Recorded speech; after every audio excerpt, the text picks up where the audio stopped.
को आगे बढ़ा सकते हैं सामान्य विद्यालयों के साथ और सामान्य विद्यालयों में सामान्य बच्चों के साथ।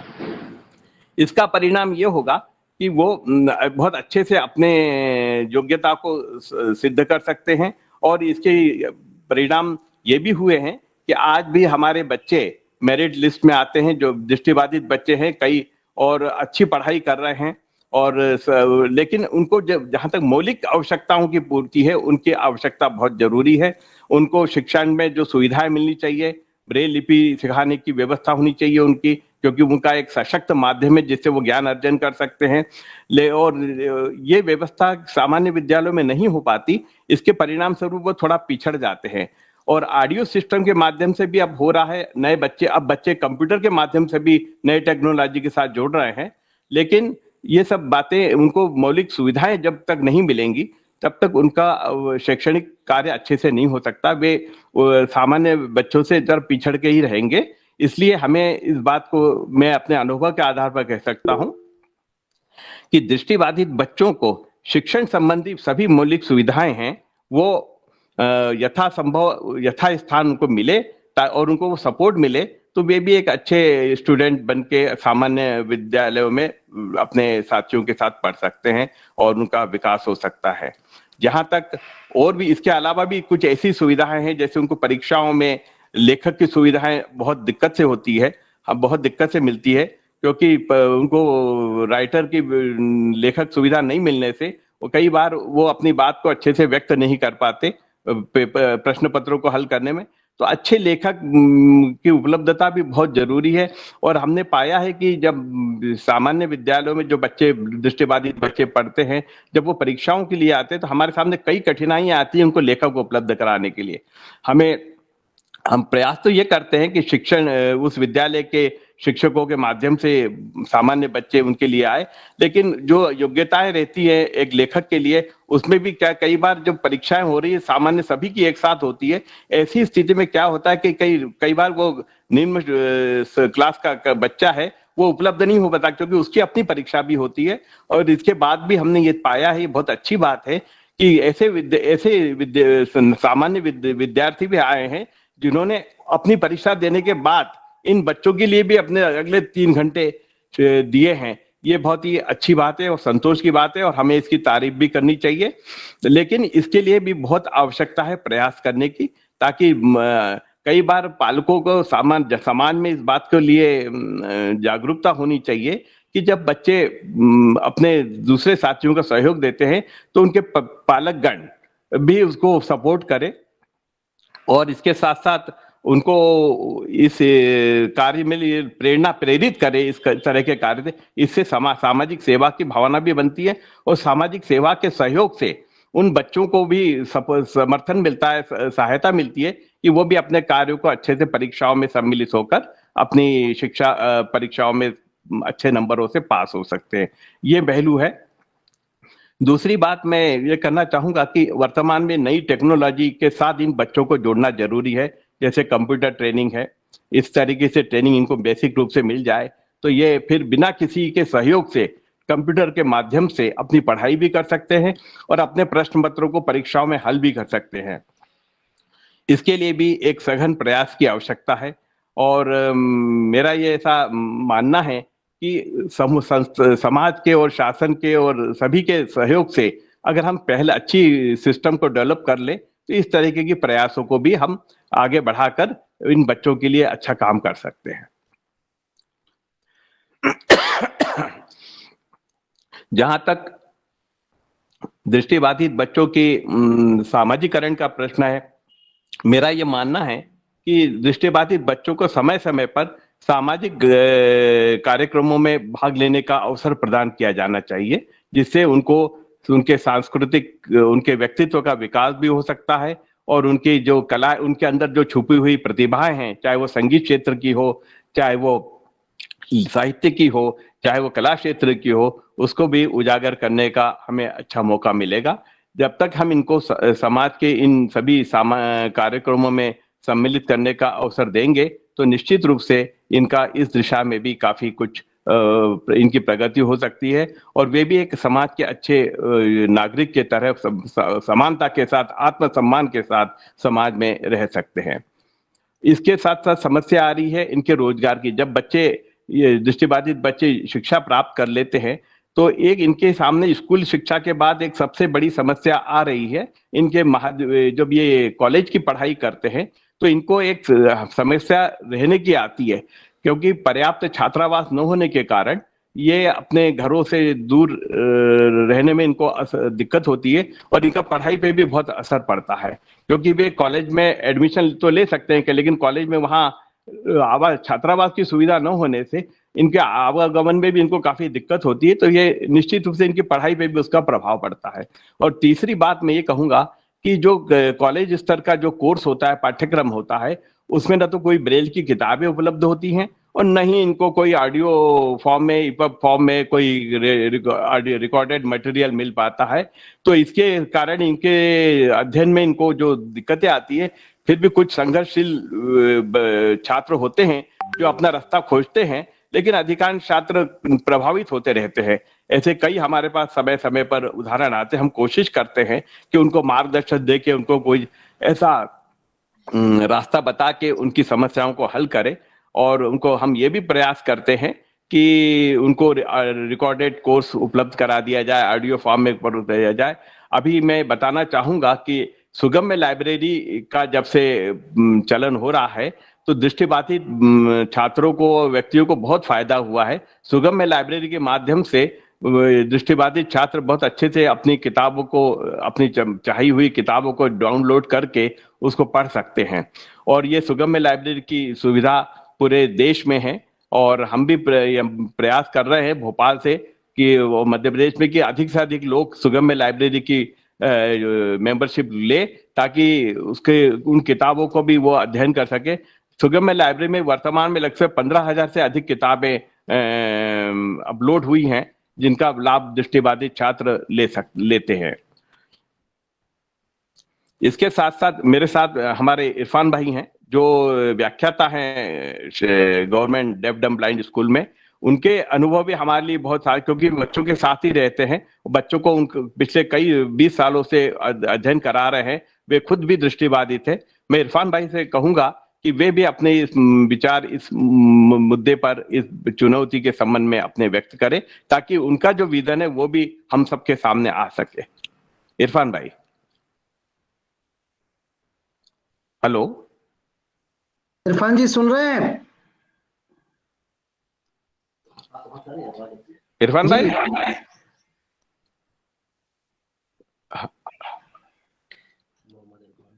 इरफान भाई,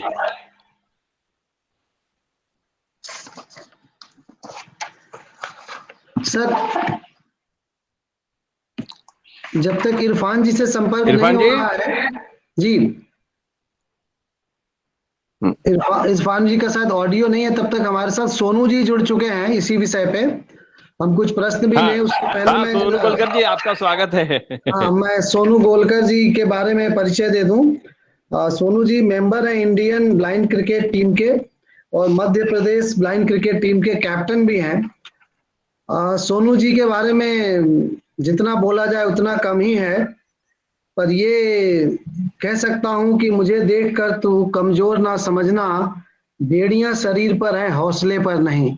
सोनू जी के जो हौसले हैं वो बहुत सातवें आसमान पे रहते हैं। किसी भी समय आप उनसे बात कीजिए, आपको बहुत अच्छा लगेगा, हमेशा मोटिवेटेड रहते हैं। सोनू जी, मैं आपसे आग्रह करूंगा कि आप अपने विचार इस विषय पर रखें। ऐसी कौन सी चुनौतियां हैं जो बच्चों को फेस करनी पड़ती हैं, खासकर विजुअली इम्पेयर्ड बच्चों को? जी जी, मेरी आवाज आ रही है आपको? जी सोनू जी आ रही है, बोले अपनी बात। मोहम्मद अली जी जी सर, सुन पा रहे? जी जी बोलिए। पहले तो बहुत बहुत धन्यवाद, आपने दूसरी बारी अवसर दिया चाइल्ड कंजर्वेशन फाउंडेशन के साथ, और बस आप लोगों का साथ है तो जो भी मोटिवेशन, तो आप लोगों का साथ होता है तो वो बेसिकली इफेक्टिव होता है। और साथ में जो कि बहुत अच्छा विषय रखा है कि जो ब्लाइंड बच्चों को चुनौतियां आती है, मैं शुरुआत करूंगा मैं अपने से कि मैं खुद भी लेट ब्लाइंड हुआ और ब्लाइंड होने के बाद एक काफी चैलेंजिंग था मेरे लिए वो जीवन, क्योंकि आप देखने के बाद अचानक दृष्टिबाधित होते हैं तो बहुत सारी समाज में चुनौतियां आती है। ठीक है। जो मेरे साथ चुनौतियां रही कि मुझे तो एक पहले तो एक समाज में, या पहले अपने माँ बाप खुद डिमोटिवेटेड हो गए थे कि बच्चा देख नहीं पाएगा, क्या करेगा। देन मेरे फ्रेंड्स थे जो साथ में खेला करते थे, उन्होंने खेलना बंद कर दिया और अपने आप को एक लोन अकेला सा मैं महसूस करने लगा था। लेकिन एक जिंदगी की नई शुरुआत मेरी हुई जब मैं ब्लाइंड स्कूल में आया। ठीक है। वहां जो अपना जीवन मैंने व्यतीत करना शुरू किया कि एक नॉर्मल लाइफ, और जिस तरीके से सामान्य बच्चे पढ़ सकते हैं, और वही लाइफ स्टाइल जो एक आम बच्चे की होती है, वो सब मैंने देखी, है ना। तो वो एक अपने आप में टर्निंग पॉइंट था मेरे लिए, कि वहां से लगा कि मैं एक, अपना ड्रीम था कि मैं आगे कुछ कर सकता हूँ, तो वहीं से एक शुरुआत हुई। मेरा मानना है जो चुनौतियों की बात कर रहे हैं ब्लाइंड बच्चों के लिए, मैं चुनौती मानता ही नहीं, कोई चुनौती ही नहीं है। ठीक है। चुनौती सारी क्रिएट की गई है, और क्रिएट की हम और आप सबने मिलके, हमारे अपने लोगों ने। अब सपोज टू बी मुझे स्कूल जाना है, मैं बताता हूँ, जब मैं स्कूल में पढ़ता था मेरा विजन कम हुआ, तो मुझे टीचर ने बोला ये स्कूल में पढ़ नहीं पाएगा। ठीक है। क्यों नहीं पढ़ पाऊंगा? सिर्फ विजन ना होने के कारण मैं पढ़ नहीं पाऊंगा। जबकि आज चाहे एजुकेशन के सेक्टर में, हर सेक्टर में आज ब्लाइंड बच्चे सभी सेक्टर में कम पढ़ रहे हैं, हर चीज में जा रहे हैं। तो मेरा मानना है चुनौतियां हमने क्रिएट की है, चुनौती कोई है नहीं, है ना। हम स्पेसिफिकली उनको ट्रीट करते हैं, यार उनके भी दो हाथ है, उनके भी दो आंख है, सब कुछ है, बावजूद हम उनको ट्रीट करते हैं। समाज में हम डाइवर्सिटी देखते हैं, जैसे लोग गोरे हैं, काले हैं, मोटे हैं, पतले हैं, हर तरीके की डाइवर्सिटी होती है समाज में। हमने उन सभी को एक्सेप्ट किया है। जिस तरीके से जो डाइवर्सिटी है, उसी डाइवर्सिटी में सोसाइटी में दिव्यांग लोग भी हैं। हम जिस तरीके से समाज की विविधता में हमने दूसरों को स्वीकारा है, अगर हम उसी विविधता में दिव्यांगों को स्वीकार लेंगे तो कोई प्रॉब्लम नहीं होगी। हम एक्सेसिबिलिटी के क्षेत्र में बात करें, आज सरकार हो, समाज हो, हर कोई बात कर रहा है कि दिव्यांगों के लिए बाधा रहित तो वातावरण होना चाहिए। सवाल ये उठता है, क्या सिर्फ वो दिव्यांगों को जरूरत है? वो हर एक व्यक्ति को, आपको भी जरूरत है, एक एक बूढ़े व्यक्ति को जरूरत है, एक प्रेग्नेंट लेडी को जरूरत है, सभी को जरूरत है। हम जब किसी चीज को स्पेसिफिकली जब देखने लगेंगे तो बात विविधता की, और वहां पे हम भेदभाव वाली भावना आ जाती है। मेरा मानना है अगर हम वो सब हटा देंगे तो दिव्यांगों के लिए कोई चैलेंजेस नहीं है, कोई चुनौती नहीं है ना। आप दिव्यांग हर क्षेत्र में आगे बढ़ रहा है, चाहे स्पोर्ट्स हो, चाहे एजुकेशन हो, चाहे एडमिनिस्ट्रेशन हो, चाहे पॉलिटिक्स हो, हर क्षेत्र में आगे जा रहा है। लेकिन अगर हमें उनको जो हमारा नजरिया बदल लेंगे तो दिव्यांगों के लिए अपॉर्चुनिटी से ऑटोमेटिकली क्रिएट बढ़ जाएगी। तो मेरा जो व्यक्तिगत मानना है कि चुनौती कुछ नहीं है। हम जो अपने देखने का नजरिया अगर हम बदल लेंगे तो उनकी जो चुनौतियां हैं ऑटोमेटिकली समाप्त हो जाएगी, और वो इक्वली कंट्रीब्यूट कर सकते हैं देश में। आपको बता दूं, जितना भी पॉपुलेशन है दिव्यांगों का, अगर हम वो अभी नॉन प्रोडक्टिव नहीं है, उनका यूटिलाइजेशन नहीं हो पा रहा है हमारे। हालांकि एक और बड़ी दुविधा है कि हमारा जो देश में वुमेन है उनकी भी प्रोडक्टिविटी का यूज नहीं हो पा रहा है। लेकिन अगर हम इन लोगों को की जो पोटेंशियल है उसको यूटिलाइज करेंगे तो ये जीडीपी में कंट्रीब्यूट कर सकते हैं। उस तरीके से अगर हम उन लोगों को देखेंगे तो डेफिनेटली हम उनके विकास के साथ देश के विकास में उनका योगदान ले सकते हैं। चैलेंजेस मैं बताया, बहुत सारे चैलेंजेस हैं। मैं तो, क्योंकि जिंदगी में इवन आज भी हम चैलेंजेस फेस करते हैं। वो चैलेंजेस क्यों फेस करते हैं? सिर्फ ऑन दिस बेसिस ऑफ हमारी डिसेबिलिटी या ब्लाइंडनेस। अगर कोई मुझे बोलता है ये काम नहीं कर पा रहा है, ये कुछ नहीं कर पा रहा, मैं मोबाइल नहीं चला पा रहा, सब कुछ कर पा रहा हूँ, सिर्फ हमारा अपना देखने का नजरिया है। मैं मानना है अगर हम वो परिवर्तित कर लेंगे तो दिव्यांगता कोई चुनौती नहीं है, कोई बड़ी प्रॉब्लम नहीं है। सिर्फ हम लोग मिल के, समझ के, सिर्फ हम सोच बदलेंगे तो डेफिनेटली हमारी जो दिव्यांगों को चुनौतियां आ रही है वो समाप्त हो पाएगी। यहाँ पे उदय सर वगैरह काफी सालों से काम कर रहे हैं, बच्चों के साथ काम कर रहे हैं, उन्होंने बताई होगी चैलेंजेस क्या क्या है, क्योंकि यूं प्रैक्टिकली बहुत से चैलेंजेस हैं, चाहे आपको एजुकेशन के सेक्टर में हो, चाहे आपको लाइवलीहुड के सेक्टर में चैलेंजेस हो, सारे चैलेंजेस हैं। लेकिन मैं मानता हूं इन चैलेंजेस पे बात करने की बजाय अगर हम उनके सॉल्यूशन पे जाएंगे तो डेफिनेटली सॉल्यूशन हमारे पास अवेलेबल है, और मैं मानता हूं स्कोप अवेलेबल है। हमें उन चैलेंजेस को क्योंकि अभी हमारे लिए बहुत लॉकडाउन ने एक नया मैसेज दिया है कि आपदा में ही अवसर पैदा होते हैं। तो आपदाएं तो हमेशा से रही है, लेकिन उन आपदाओं को हटा के हम अवसर कैसे पैदा कर सकते हैं, और अवसर हर सेक्टर में हमारे लोगों के लिए है। सिर्फ उन अवसरों को हमें उनके लिए उपलब्ध कराने की जरूरत है, तो डेफिनेटली वो समाज के कंट्रीब्यूटर बन सकते हैं, और समाज के लिए एक प्रेरणा तो वो देते ही हैं। चाहे हम मानता हूँ स्पोर्ट्स में हम लोग जिस तरीके से काम कर रहे हैं, स्पोर्ट्स खेलने के अलावा एक सोसाइटी को एक संदेश जाता है कि इतनी सारी चुनौतियां होने के बावजूद आज कंट्री को रिप्रेजेंट करना, साथ में चैलेंजेस होने के बावजूद अपने आप को स्टैब्लिश करना, तो वो दूसरे समाज के लिए मोटिवेशन का, दूसरों के लिए मोटिवेशन का काम करता है। तो मेरा मानना है दिव्यांगों को जितने ज्यादा अवसर मिलेंगे, जितने ज्यादा अपॉर्चुनिटीज मिलेगी, उससे वो इक्वल कंट्रीब्यूटर बनेंगे और समाज के लिए एक पॉजिटिव संदेश देने का काम करेंगे।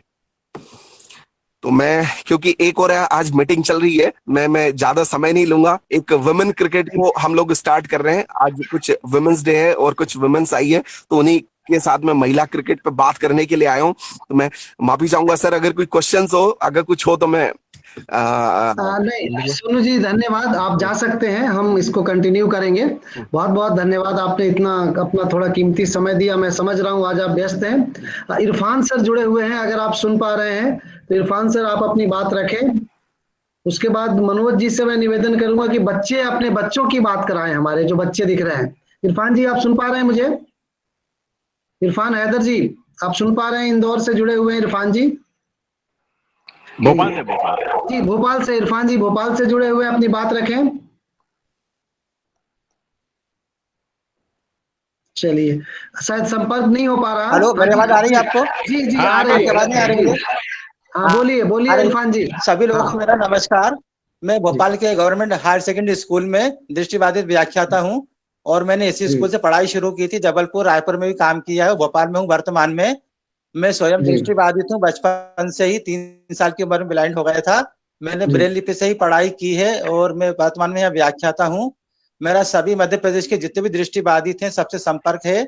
अभी कोरोना के टाइम जैसे ही स्कूल बंद हुए, तो बच्चों के पढ़ने की समस्या जैसे ही उत्पन्न हुई, तो हमने ऑनलाइन काम करना शुरू किया। तो हमने सोचा हम अपने स्कूल के लिए कर रहे हैं, तो हम पूरे मध्य प्रदेश के लिए कर सकते हैं। तो हमने पूरे मध्य प्रदेश के लिए ऑनलाइन काम शुरू किया। हम गूगल पे मटेरियल सर्च करते हैं, और उसको फिर ऑडियो में कन्वर्ट करके फिर 6ठी क्लास से 12th तक के बच्चों को उपलब्ध कराते हैं। वो घर बैठ के अच्छे से पढ़ाई कर रहे हैं, पेपर भी दे रहे हैं। तो एक बहुत अच्छा, हमको कोरोना के कारण एक बहुत अच्छा माध्यम मिल गया। पहले बच्चों को रिकॉर्डिंग नहीं मिल पाती थी, हमने वो एक विकल्प बहुत अच्छा से खोज लिया कोरोना की वजह से। तो कभी कभी कुछ अच्छा काम भी हो जाता है। तो दृष्टिबाधित बच्चों की रिकॉर्डिंग वाली समस्या हमने हल कर दी हमेशा के लिए। हम उनको पूरा गूगल से मटेरियल सर्च करते हैं, उसका फिर उसको कंपैरिजन करते हैं कि उनके पढ़ने के लायक है, तो उसको ऑडियो में कन्वर्ट कर देते हैं और ग्रुप बनाकर उसमें उपलब्ध करा देते हैं। वैसे हमारे उदय सर ने सारी बातें आपको बता ही दी है डिटेल में, पर मैं आपको कुछ बताना चाहूंगा जो चीज बहुत जरूरी है। जैसे भोपाल संभाग में दृष्टिबाधित बालिकाओं के लिए एक भी छात्रावास नहीं है, और सबसे ज्यादा समस्याएं ब्लाइंड बच्चों को आने जाने की ही होती है। जो ग्रामीण क्षेत्र में तो उनकी क्या स्थिति होगी तो आप हम लोग सब जान सकते हैं, क्योंकि ब्लाइंड स्कूल तो हर जगह होते ही नहीं, सिर्फ भोपाल संभाग में, इंदौर संभाग में, संभाग क्षेत्र पर ब्लाइंड स्कूल है और एनजीओ है। तो अगर आप लोग चाहें किसी के भी द्वारा अगर हो, तो भोपाल संभाग में कम से कम एक बालिका विद्यालय तो होना ही चाहिए। छात्रावास हो जाए, अगर विद्यालय नहीं हो कम से कम, तो उनको सामान्य स्कूल में भेजकर पढ़ाया जा सकता है। और सारी सुविधाएं भी होते हुए हम लोग तक क्यों नहीं पहुंच पाती, उसकी वजह यह है कि हर विभाग में कम से कम एक यूनिट होना चाहिए, विकलांग यूनिट, जहां पर एक एक्सपर्ट को रखा जाए ताकि वो उनकी बात उन तक पहुंचा सके। तो ये सारी बातें सब लोगों को पता नहीं होती, विकलांगों के बारे में जानते नहीं है, इसलिए वो चीजें होते हुए उन तक नहीं पहुंच पाती। तो इसलिए हर विभाग में कम से कम एक यूनिट होना चाहिए, डिसेबल वेलफेयर यूनिट, तभी सारी समस्याओं का हल हो सकता है। गवर्नमेंट बहुत पैसा खर्च करती है, सब कुछ करती है, मगर अज्ञानता के कारण वो चीज उन तक नहीं पहुंच पाती है। तो उसका एक यही हल है कि हर विभाग में, जैसे बोर्ड ऑफिस है, अभी जैसे प्रतिभा पर्व के जो पेपर होते हैं वो इंक प्रिंट में ही आते हैं, ताकि ब्रेल में नहीं आते, ना ऑडियो में आते, तो ब्लाइंड बच्चे उनको हल नहीं कर पाते। और ज्यादातर क्वेश्चन उसमें चित्रात्मक होते हैं, तो वो तो चित्रमात्मक तो देख नहीं सकते वो। तो ये किसके कारण हो रहा है? ये अज्ञानता के कारण हो रहा है। तो इसको दूर करने के लिए यही जरूरी है कि हर क्षेत्र में, हर कार्यालय में, कम से कम विभाग में या जिला स्तर पर एक यूनिट हो, एक इकाई हो, वहां पर एक विकलांग से एक संबंधित व्यक्ति को रखा जाए, तभी सारी सुविधा सबको मिल सकती हैं। और आप जो कहना चाहें वो, धन्यवाद आपको बहुत बहुत। हेलो इरफान जी, जी धन्यवाद इरफान जी, बहुत जी बहुत सर। आपने आपने एक अच्छी बात बताई। पूरे संभाग में बालिकाओं के लिए कोई ऐसा विद्यालय नहीं है। हम लिखते हैं इससे सोशल जस्टिस नहीं, विभाग के छात्रावास भी नहीं है सर, छात्रावास हो जाए तो छात्रावास। तब भी ठीक है। जी जी, दोनों जी ही चीजें हैं, दोनों ही बातें हैं जो निश्चित होनी ही चाहिए हर समाज में। अब मनोज जी जुड़े हुए हैं, जी। बच्चों के साथ जुड़े हुए हैं। मनोज शर्मा जी, बच्चों की बात कराइए। बच्चों का क्या सोचना है, उनके जीवन में कैसे परिवर्तन हम ला सकते हैं, या वो अपनी कुछ बात रखना चाहें इस प्लेटफॉर्म पे। जी हाँ, मनोज जी माइक अनम्यूट करिए, पहले माइक आपका बंद है।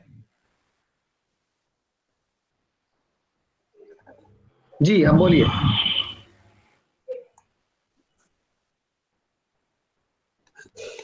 माइक बंद हो गया फिर से मनोज जी आपका।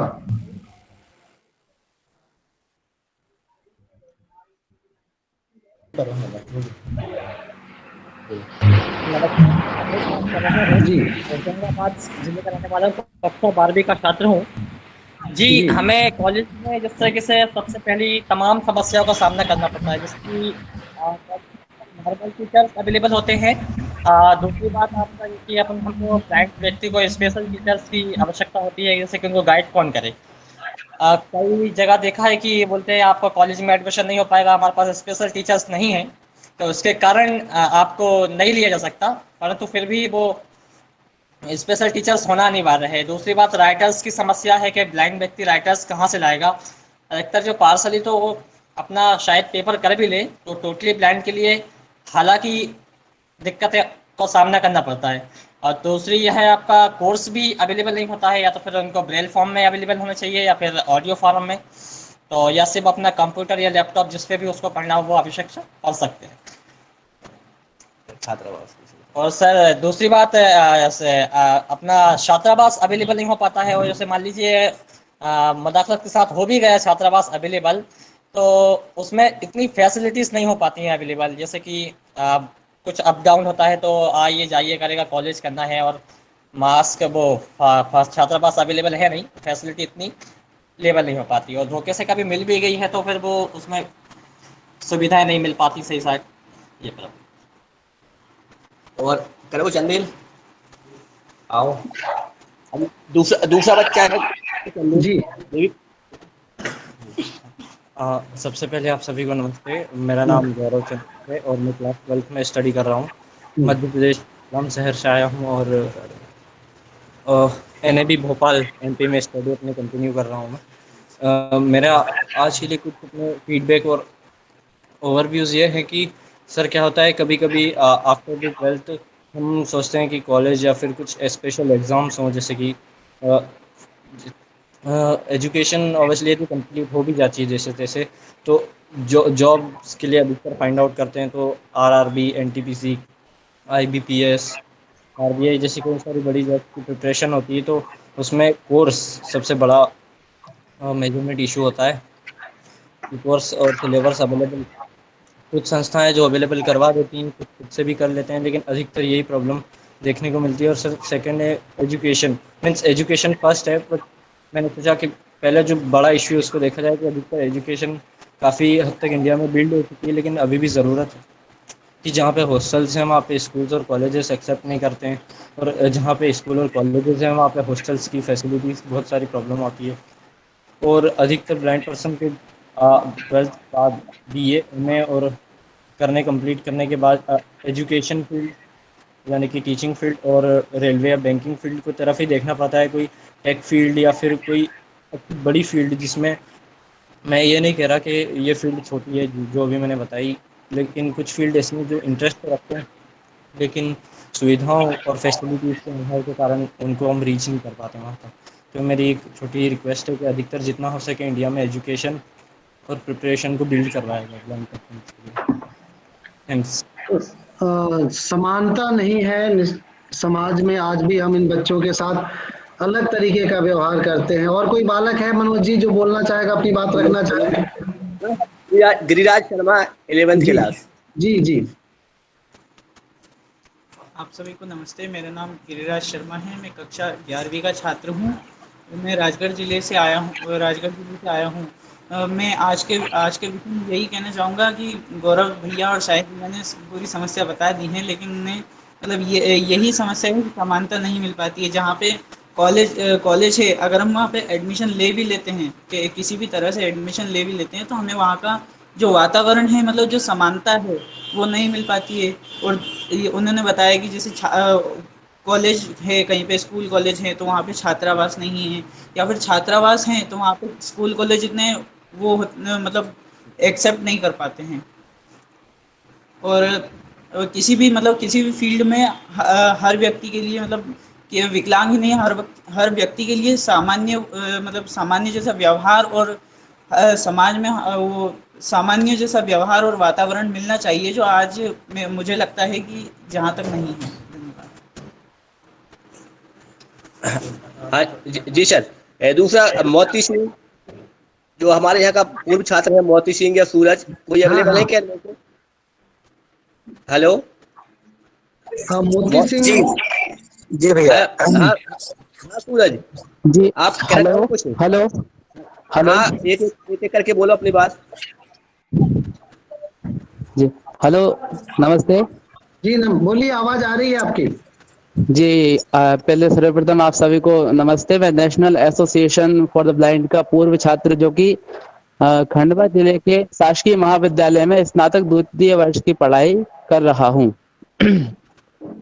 तो जहाँ तक मैंने इस ऑनलाइन वेबिनार के माध्यम से सभी के विचारों को बड़े ही ध्यान पूर्वक सुना है, और सभी के विचार बहुत ही उचित और सराहनीय लगे हैं, तो मैं भी सहमत हूँ।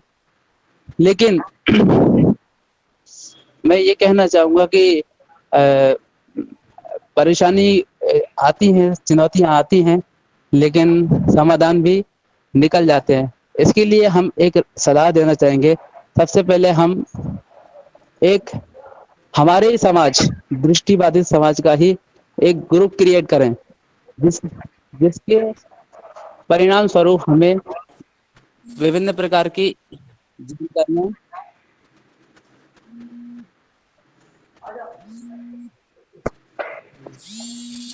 हेलो हाँ, सुनाई दे रही है, बोलिए अपनी बात। जिसके तहत हमें विभिन्न प्रकार की जानकारियां मिल सकें। और मैं एक बात और बताना चाहूँगा, 12वीं तक तो जहाँ तक कोई समस्या नहीं आती, बहुत कम समस्या आती हैं। बहुत अधिक मात्रा में छात्रावास अवेलेबल हैं और स्कूल से राइटर भी प्रोवाइड किए जाते हैं। लेकिन कॉलेज लेवल पर ये समस्याएं आती हैं। राइटरों की समस्या जहाँ तक हल हो जाती है, लेकिन मैं एक गुजारिश करूंगा कि जो पीएससी यूपीएससी की तैयारी करना चाहते हैं, उनके लिए मध्य प्रदेश में मेरे हिसाब से जहाँ तक कि ऐसा कोई भी कोचिंग नहीं है जहाँ पर दृष्टिबाधितों के लिए आरक्षण या कोई फीस के लिए छूट दी जाए। यदि है भी तो वो मेरी जानकारी में नहीं है। तो इस प्रकार की जानकारियां हमें समय समय पर प्रोवाइड की जाएं। और बस इतना ही कहना चाहूंगा, और बहुत बहुत धन्यवाद। जी धन्यवाद मोती जी। हमारे साथ डॉक्टर राघवेंद्र शर्मा जी जुड़ गए हैं, अध्यक्ष चाइल्ड कंजर्वेशन फाउंडेशन के। सर, आज का हमारा जो विषय चल रहा है दृष्टिबाधित बालकों के बारे में, आप अपनी कुछ राय रखें। जी डॉक्टर साहब सुन रहे हैं? डॉक्टर राघवेंद्र शर्मा, आवाज को माइक अनम्यूट कर लीजिए। जी कृपा जी। आप रिपीट कीजिए, आप क्या कह रहे थे? अभी हमारी जो बात चल रही है दृष्टिबाधित बालकों की समस्याएं, इसमें ये चीज निकल के आई, बालिकाओं के लिए कोई छात्रावास नहीं है, बालिकाओं के लिए कोई स्कूल नहीं है पूरे संभाग में, भोपाल संभाग में। तो इस विषय पे हम आपकी कुछ राय जानना चाहेंगे, अपनी बात रखें। अध्यक्षीय उद्बोधन, फिर डॉक्टर के दीक्षित धन्यवाद ज्ञापित करेंगे हमारे आज के दोनों वक्ताओं का। जी डॉक्टर राघवेंद्र शर्मा, क्योंकि आप ब्लाइंड क्रिकेट एसोसिएशन से भी काफी जुड़े हुए हैं, तो आप समझ सकते हैं उनको क्या समस्याएं आती हैं और उस समस्या को कैसे वो अपॉर्चुनिटी में कन्वर्ट कर रहे हैं। मैं बात से सहमत हूँ कि इस तरह के हॉस्टल की आवश्यकता है, लेकिन साथ में कहूँगा कि जो परिवार हैं, एक बार परिवारों को भी हम लोगों को संपर्क करके और इनसे वो उन बच्चों को प्रमोट करें, इसके लिए भी चर्चा करने की आवश्यकता है। जैसे गुना में हम लोगों ने शुरू किया था, गुना में एक हमने जो मानसिक रूप से जो कमजोर बच्चे हैं उनका एक हॉस्टल शुरू किया था, और उसकी पूरी एसोसिएशन उन्हीं पेरेंट्स की है जो बच्चे इनके पेरेंट्स ने मिलकर के बनाया है। वो एक बहुत अच्छा प्रोजेक्ट चल रहा है और बहुत सक्सेस उसके रिजल्ट्स। मुझे लगता है हम एक इस तरह का भी प्लान कर सकते हैं कि सोसाइटी को इन्वॉल्व करें और जिन परिवारों में ऐसे बच्चे हैं उनको एक आइडेंटिफाई करके, और अगर हम उन्हीं के कोई पेरेंट्स के साथ में कोई एसोसिएशन डेवलप करें और फिर वो लोग मिलकर के चलाएं, एक चीज। दूसरा, मुझे लगता है हम सरकार से एक बार चर्चा कर सकते हैं, अगर हमारे पास कोई तरह का रिसर्च हम कर लें, कितने बच्चे हैं, किस तरह की कितनी नंबर्स बच्चियों के हैं और कौन कौन से क्षेत्र हो सकते हैं जिनमें उनको अपॉर्चुनिटी मिल सकती है।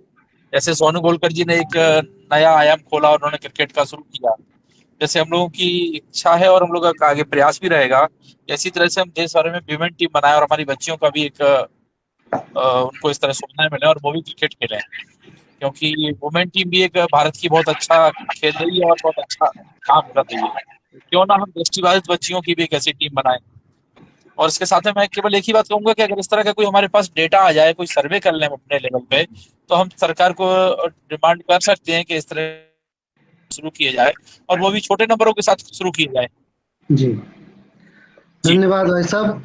ये बच्चे जो आज बात कर रहे हैं अपनी, जिन्होंने अपनी बात रखी, उनको देखकर तो यही लगता है हौसला करके बुलंद वो नाम रोशन कर रहा, दिव्यांग है लाचार नहीं साबित ये कर रहा। तो निश्चित ये अच्छी बात है इन बच्चों में जो हौसले के साथ आगे बढ़ना चाहते हैं, और हम एक रिसर्च करके प्रयास करेंगे कि बालिका गृह खुलवाने के लिए शासन की तरफ से कुछ किया जाए, लिखे हम शासन को।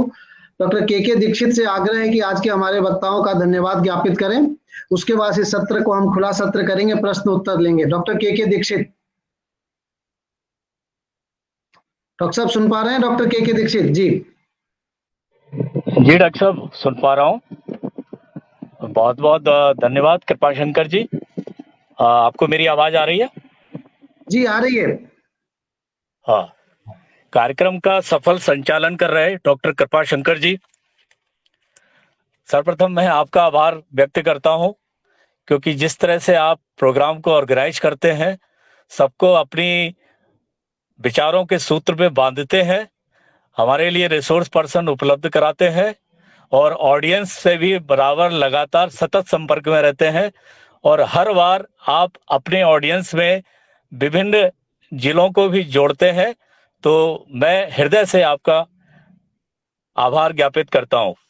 मैं आभार ज्ञापित करता हूं माननीय डॉक्टर राघवेंद्र शर्मा जी का, हमारे प्रेरणा स्रोत हैं, राष्ट्रीय अध्यक्ष हैं चाइल्ड कंजर्वेशन फाउंडेशन का, और वो अपने व्यस्ततम समयों में से भी, क्योंकि उनका ये क्रिएशन है चाइल्ड कंजर्वेशन फाउंडेशन, उसके लिए वो हमेशा सोचते तो है ही, लेकिन फिजिकली भी उपस्थित हो जाते हैं जब वेबिनार का समय आता है। तो मैं हृदय से आपका भी आभार ज्ञापित करता हूं। अब मैं जो आभार देना चाहता हूं, मुझे लगता है कि वो आभार शब्द बहुत छोटा है उनके लिए। मैं बात करना चाहता हूं कि वेबिनार जो हमारा 36 नंबर का वेबिनार है, जिसमें माननीय आदरणीय उदय जी हमारे साथ जुड़े रिसोर्स पर्सन के रूप में, उन्होंने जिस सरलता से अपनी बात को रखा, तो हम लोगों की भी विचारों की जो आंखें हैं वो खुली, क्योंकि हम सामान्यतः जो चीजें नहीं समझ पाते थे और ना हम उस तरह हमारा कभी ध्यान जाता था कि हम इस तरह से उन चीजों को